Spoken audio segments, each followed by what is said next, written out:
नमस्कार दोस्तों, मैं डॉक्टर आनंद अपने YouTube channel online sociology by doctor Anand में एक बार फिर सोशलॉजी मार्क टेस्ट 43 लेकर आया हूं, जो समाजशास्त्र से संबंधित सभी प्रतियोगी परीक्षा हेतु महत्वपूर्ण है।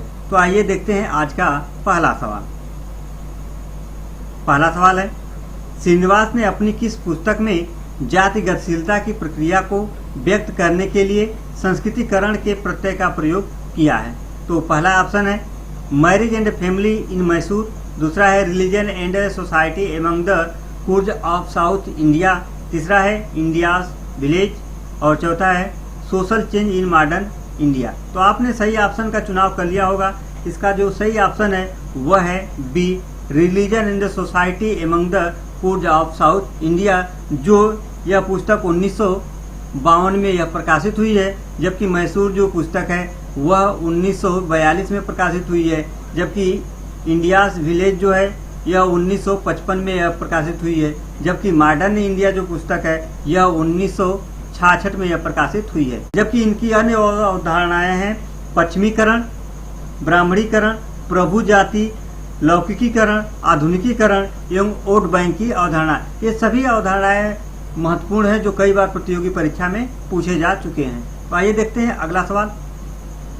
अगला सवाल है दूसरा, किसके द्वारा नासिका देशना ज्ञात किया जा सकता है? तो पहला ऑप्शन है नाक की लंबाई बटे नाक की चौड़ाई गुणे 100, दूसरा ऑप्शन है नाक की चौड़ाई बटे सिर की लंबाई गुणे 100, तीसरा है नाक की चौड़ाई बटे नाक की लंबाई गुणे 100, चौथा है सिर की चौड़ाई बटे नाक की लंबाई गुणे 100। तो आपने सही ऑप्शन का चुनाव कर लिया होगा। इसका जो सही आंसर है वह है सी, नाक की चौड़ाई बटे नाक की लंबाई गुणे 100। यानी इसको लिख सकते हैं कि नासिका देशना बराबर ही हो जाएगा नाक की चौड़ाई बटे नाक की लंबाई गुणे 100। आइए देखते हैं अगला सवाल। तीसरा, किसने आधुनिक समाज को प्रतिबिंबित समाज कहा है? तो पहला ऑप्शन है बॉडीलार्ड, दूसरा है जॉर्ज रिटजर, तीसरा है बोमैन और चौथा है एंथोनी गिडिंग्स। तो आपने सही ऑप्शन का चुनाव कर लिया होगा। इसका जो सही आंसर है वह है D, Anthony Giddings. Anthony Giddings ने ही आधुनिक समाज को प्रतिबिंबित समाज कहा है। जबकि इनकी महत्वपूर्ण जो रचनाएं हैं न्यू रूल्स ऑफ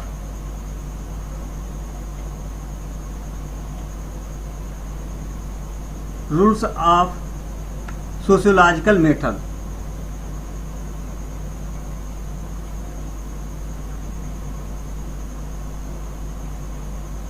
यह जो पुस्तक है इनकी यह 1976 में प्रकाशित हुई है। जबकि इनकी जो दूसरी पुस्तक है वह है इमाइल दुर्खीम।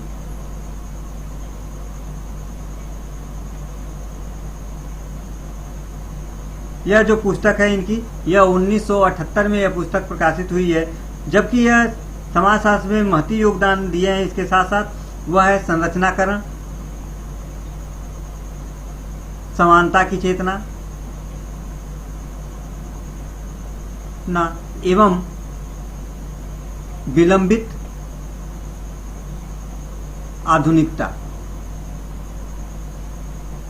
आदि इनकी अवधारणाएं प्रमुख है, जो कई बार प्रतियोगी परीक्षा में पूछा जा चुका है। जबकि बॉडीलार्ड की जो महत्वपूर्ण पुस्तक है वह है सिलेक्टेड राइटिंग, जो 1968 में यह पुस्तक प्रकाशित हुई है। जबकि इनकी बॉडीलार्ड की दूसरी पुस्तक है मिरर ऑफ प्रोडक्शन, जो 1975 में यह पुस्तक प्रकाशित हुई है। जबकि जॉर्ज रिटजर की जो महत्वपूर्ण अवधारणा है वह है सांस्कृतिक बहुलवाद, जो कई बार प्रतियोगी परीक्षा में पूछा जा चुका है। तो आइए देखते हैं अगला सवाल। चौथा, निम्नांकित में से किसे नव विकासवाद का प्रवर्तक माना जाता है? तो पहला है लेस्ली व्हाइट, दूसरा है मालिनोव्स्की, तीसरा है मॉर्गन और चौथा है जूलियट स्टुअर्ट। तो आपने सही ऑप्शन का चुनाव कर लिया होगा। इसका जो सही आंसर है वह है लेस्ली व्हाइट। लेस्ली व्हाइट ने नव विकासवाद का प्रवर्तक माना जाता है। जबकि मालिनोव्स्की की जो महत्वपूर्ण पुस्तक है वह क्राइम एंड कस्टम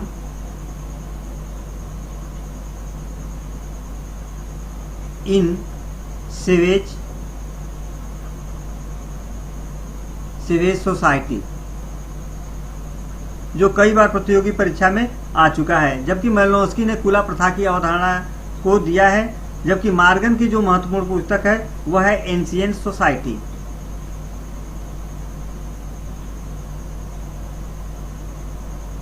जो 1877 में यह पुस्तक प्रकाशित हुई है।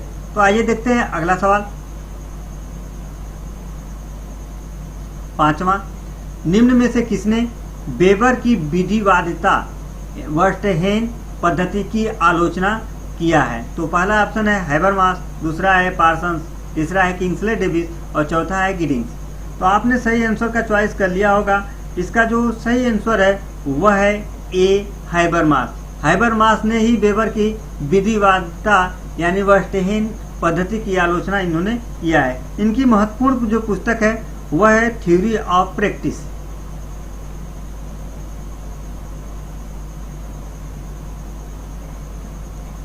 यह जो 1963 में यह पुस्तक प्रकाशित हुई है, जबकि इनकी दूसरी जो पुस्तक है लेजिटिमेशन।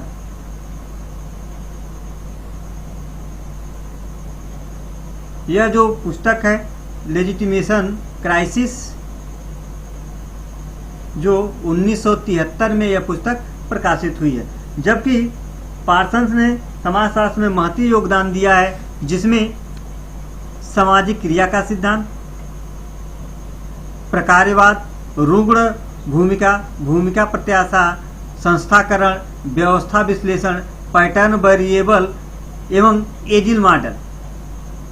एजिल मॉडल की अवधारणा इन्होंने दिया है। जबकि किंग्सले डेविस की जो महत्वपूर्ण पुस्तक है वह है सम प्रिंसिपल ऑफ स्ट्रेटिफिकेशन।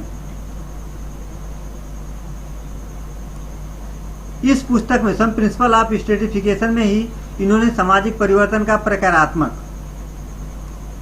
सिद्धांत इन्होंने दिया है। जबकि गिडिंग्स के बारे में उपरोक्त आप पढ़ चुके हैं, जो संरचनाकरण, समानता की चेतना एवं विलंबित आधुनिकता की अवधारणा इन्होंने दिया है, जो कई बार प्रतियोगी परीक्षा में पूछा जा चुका है। तो आइए देखते हैं अगला सवाल। 6वां, नौकरशाही के ठोस विवेक की अवधारणा किसने दिया है? तो पहला ऑप्शन है मैक्स वेबर, दूसरा है उल्रिच बेक, तीसरा है बोमैन और चौथा है दीपांकर गुप्ता। तो आपने सही ऑप्शन का चुनाव कर लिया होगा। इसका जो सही आंसर है वह है सी बोमैन। बोमैन ने ही नौकरशाही के ठोस विवेक की अवधारणा का प्रतिपादन किया है। जबकि मैक्स वेबर ने समाजशास्त्र में महती योगदान दिया है, जिसमें सत्ता की अवधारणा, नौकरशाही की अवधारणा के साथ साथ सामाजिक क्रिया, वर्स्टहेन, धर्म का समाजशास्त्र, अस्त्रीकरण का शक्ति सिद्धांत एवं आदर्श प्रारूप आदि अवधारणाओं को इन्होंने दिया है। जबकि उल्रिच बेक की जो महत्वपूर्ण पुस्तक है वह है रिस्क सोसाइटी।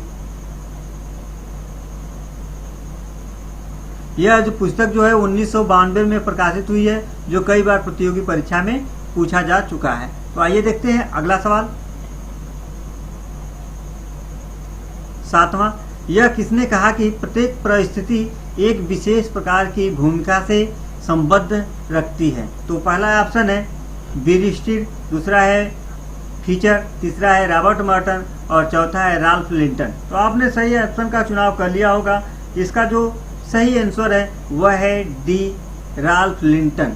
राल्फ लिंटन की जो महत्वपूर्ण पुस्तक है द स्टडी ऑफ मैन।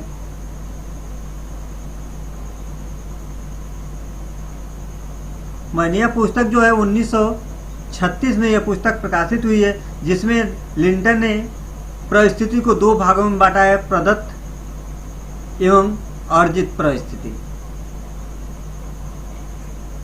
जबकि बीरिस्टिड की जो महत्वपूर्ण पुस्तक है दी सोशल आर्डर।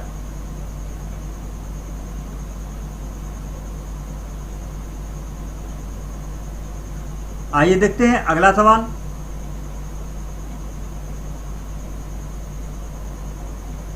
यह कथन किसका है कि संरचनात्मक तर्क द्वारा समानता एवं सार्वभौमिकता के लक्ष्यों को प्राप्त किया जा सकता है। तो पहला ऑप्शन है हाइबरमास, दूसरा है एंथोनी गिडिंग, तीसरा है मैक्स वेबर और चौथा है मर्टन।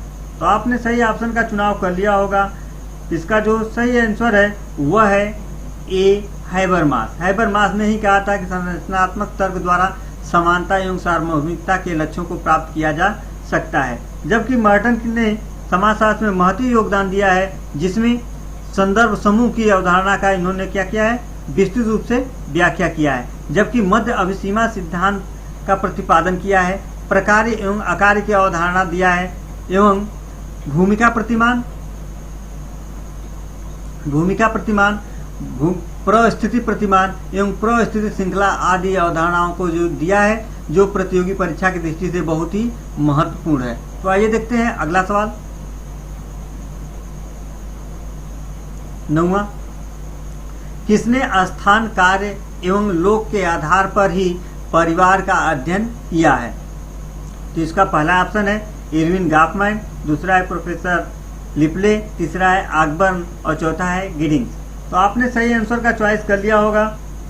इसका जो सही आंसर है वह है बी लिपले। लिपले ने ही स्थान, कार्य एवं लोक के आधार पर परिवार का अध्ययन किया है, जबकि गॉफमैन की जो महत्वपूर्ण पुस्तकें हैं वह है द प्रेजेंटेशन ऑफ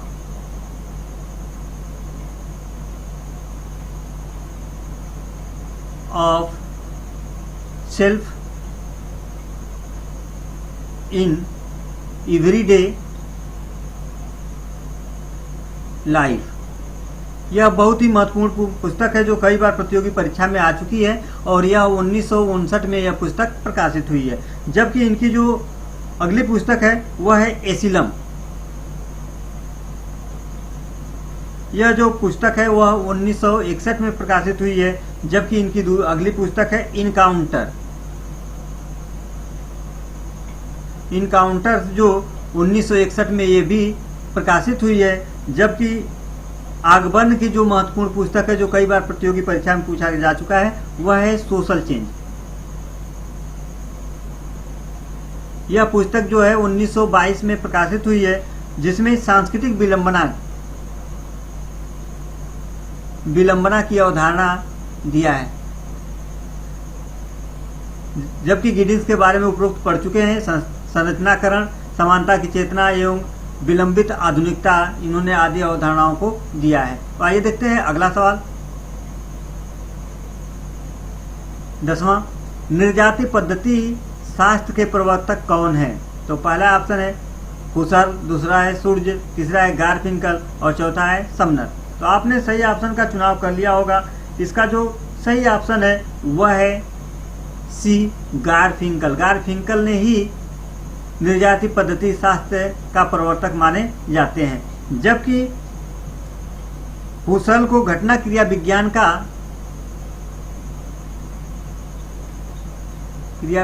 का प्रवर्तक माना जाता है। इनका जो महत्वपूर्ण पुस्तक है वह है ideas introduction two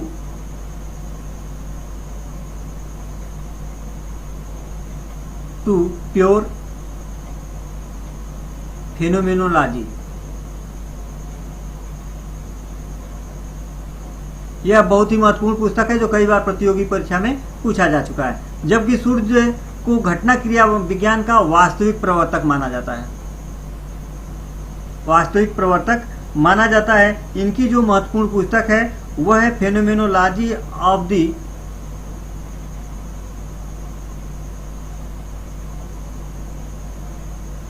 of the social world.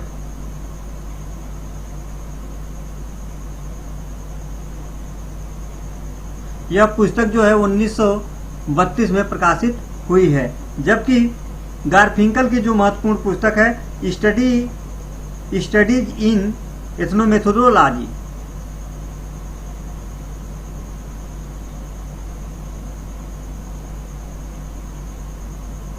इथनोमेथोडोलॉजी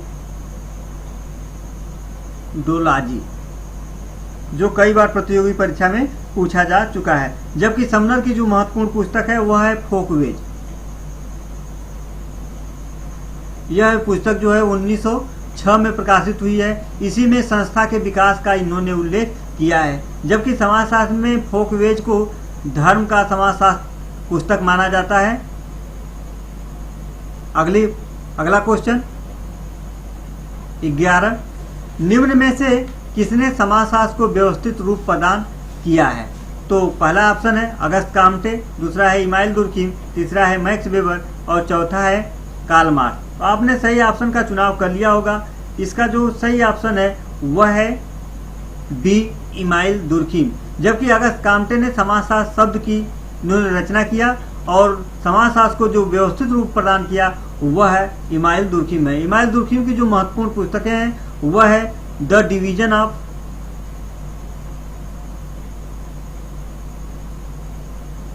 division of labour in society.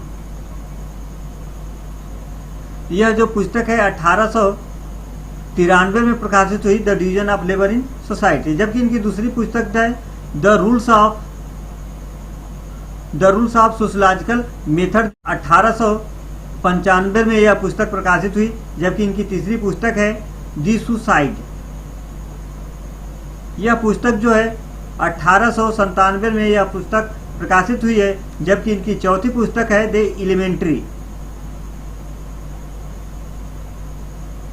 Elementary form of religious life, जो 1912 में यह पुस्तक प्रकाशित हुई है। जबकि इनकी चौथी जो अगली जो पुस्तक है वह है सोशियोलॉजी एंड फिलॉसफी। तो आदि इनकी जो महत्वपूर्ण रचनाएं हैं। इसके अलावा इन्होंने सामूहिक प्रतिनिधान की अवधारणा, सामूहिक चेतना की अवधारणा, श्रम विभाजन, सामाजिक तथ्य, यांत्रिक एवं सावी एकता, टोटमवाद, धर्म की उत्पत्ति का सामाजिक सिद्धांत इन्होंने दिया है। तो आइए देखते हैं अगला सवाल 12, किसने धर्म के 5 स्तरों आदिम, पुरातन, ऐतिहासिक, प्रारंभिक, आधुनिक एवं आधुनिक का उल्लेख किया है? तो पहला ऑप्शन है इमाइल दुर्कीम, दूसरा है मैक्स वेबर, तीसरा है मेलिनोव्स्की और चौथा है बिलास। तो आपने सही ऑप्शन का चुनाव कर लिया होगा। इसका जो सही ऑप्शन है वह है डी, बिलास। जबकि मेलिनोव्स्की की जो महत्वपूर्ण रचना है वह crime and custom in savage society, जो कई बार प्रतियोगी परीक्षा में आ चुका है। जबकि इन्होंने कूला प्रथा का भी उल्लेख किया है। तो आइए देखते हैं अगला सवाल 13वां क्वेश्चन, छोटे बच्चों द्वारा गुड्डे गुड़ियों से खेलना उदाहरण है? तो पहला ऑप्शन है भूमिका ग्रहण, दूसरा है भूमिका संपादन, तीसरा है भूमिका निर्वाह और चौथा है भूमिका प्रतिमान। तो आपने सही आंसर का चॉइस कर लिया होगा। इसका जो सही आंसर है वह है सी, भूमिका निर्वाह। जबकि भूमिका प्रतिमान की अवधारणा किसने दिया है? मर्टन ने दिया है।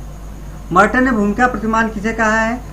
इसमें उन्होंने कहा है कि एक व्यक्ति जिस परिस्थिति को धारण करता है उसी परिस्थिति से संबंधित व्यक्तियों के साथ जो क्रिया व्यवहार करता है उसी को भूमिका प्रतिमान कहा जाता है। अगला क्वेश्चन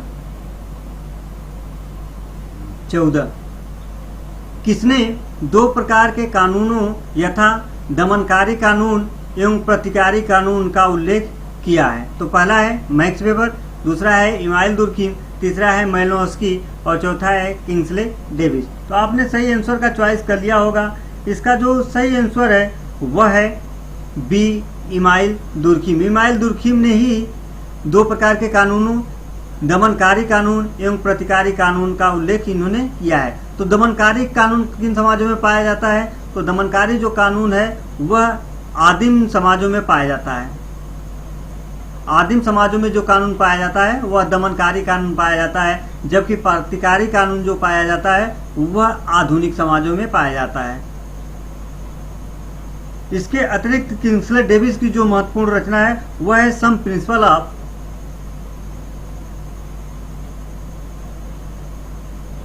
ऑफ स्ट्रेटिफिकेशन। इस पुस्तक में सम प्रिंसिपल ऑफ स्ट्रेटिफिकेशन में डेविस ने सामाजिक परिवर्तन के प्रकारात्मक सिद्धांत दिया है, जो कई बार प्रतियोगी परीक्षा में पूछा जा चुका है। तो आइए देखते हैं अगला सवाल 15वां। निम्न में से किसने भर्ती भूमिका की अवधारणा का प्रतिपादन किया है? तो पहला ऑप्शन है राल्फ लिंटन, दूसरा है रॉबर्ट मर्टन, तीसरा है गॉफमैन और चौथा है किम्बाल यंग। तो आपने सही ऑप्शन का चुनाव कर लिया होगा। इसका जो सही ऑप्शन है वह है सी, गॉफमैन। गॉफमैन ने भर्ती भूमिका की अवधारणा का प्रतिपादन किया है, जबकि लिंटन की जो महत्वपूर्ण रचना है द स्टडी ऑफ मैन, इस पुस्तक में इन्होंने प्रदत्त परिस्थिति एवं अर्जित परिस्थिति को दो भागों में इन्होंने बताया है, जबकि यह पुस्तक जो है 1936 में प्रकाशित हुई है। जबकि मर्टन ने समाजशास्त्र में महती योगदान दिया है। इसमें संदर्भ समूह की विस्तृत इन्होंने व्याख्या किया है, मध्य अभिसीमा सिद्धांत दिया है, प्रकार की अवधारणा दिया है, जबकि भूमिका प्रतिमान, परिस्थिति प्रतिमान एवं परिस्थिति श्रृंखला आदि इन्होंने अवधारणाएं दिया है। तो आइए देखते हैं अगला क्वेश्चन नंबर 16। प्रभु जाति को संस्कृतिकरण के आदर्श के रूप में किस विद्वान ने मान्यता दिया है? तो पहला है श्रीनिवास, दूसरा है जीएस घुरिये, तीसरा है एससी दुबे और चौथा है योगेंद्र सिंह। तो आपने सही ऑप्शन का चुनाव कर लिया होगा। इसका जो सही आंसर है वह है ए श्रीनिवास। ये श्रीनिवास ने प्रभु जाति को संस्कृतिकरण के आदर्श के रूप में मान्यता दिया है, जबकि इनकी महत्वपूर्ण जो योगदान है वह है संस्कृतिकरण की अवधारणा, पश्चिमीकरण की अवधारणा, ब्राह्मणीकरण की अवधारणा, प्रभु जाति, लौकिकीकरण, आधुनिकीकरण एवं वोट बैंक की अवधारणा प्रमुख है, जो प्रतियोगी परीक्षा की दृष्टि से कई बार पूछे गए हैं। जबकि घुरिये को भारतीय समाजशास्त्र का क्या कहा जाता है? जनक कहा जाता है। जबकि एससी दुबे की जो महत्वपूर्ण पुस्तक है वह है द कमार। यह पुस्तक जो है 1954 में प्रकाशित हुई है, जबकि इनकी दूसरी पुस्तक है Indian village.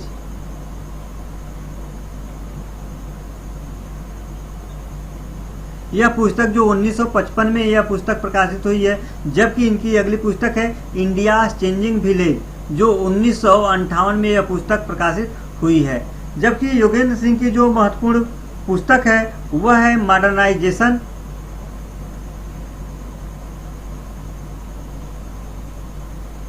Of Indian tradition.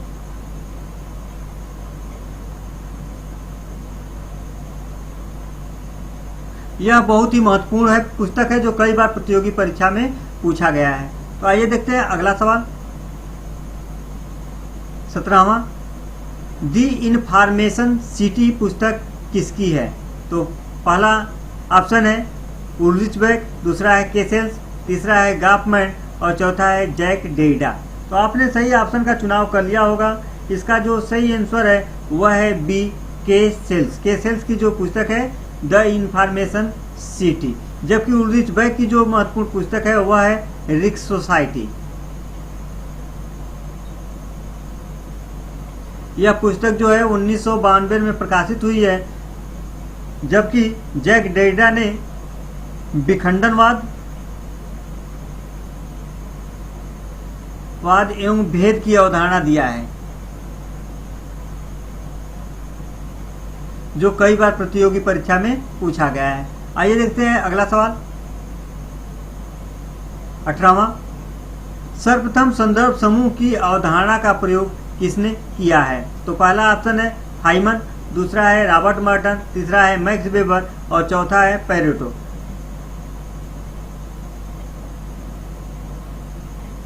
तो आपने सही ऑप्शन का चुनाव कर लिया होगा। इसका जो सही ऑप्शन है वह है ए, हाइमन। हाइमन ने अपनी पुस्तक दी साइकोलॉजी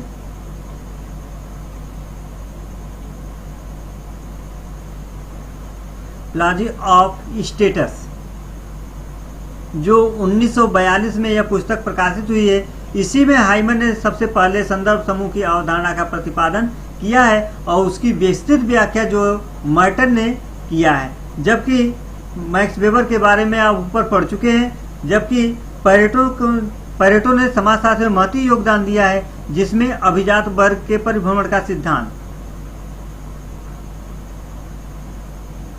वर्ग के परिभ्रमण का सिद्धांत,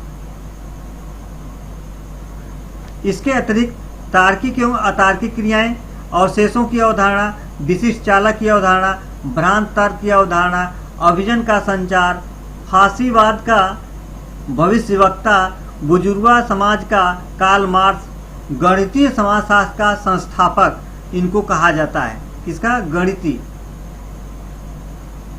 गणितीय समाजशास्त्र का क्या कहा जाता है? संस्थापक, जो कई बार प्रतियोगी परीक्षा में पूछा भी जा चुका है। तो आइए देखते हैं अगला सवाल।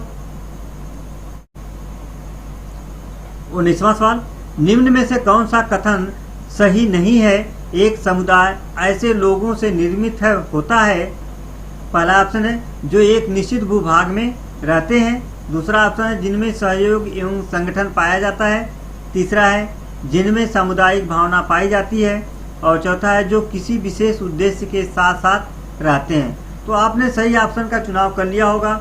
इसका जो सही ऑप्शन है वह है डी, जो किसी विशेष उद्देश्य से साथ साथ रहते हैं। यह जो चीजें हैं वह समिति की है।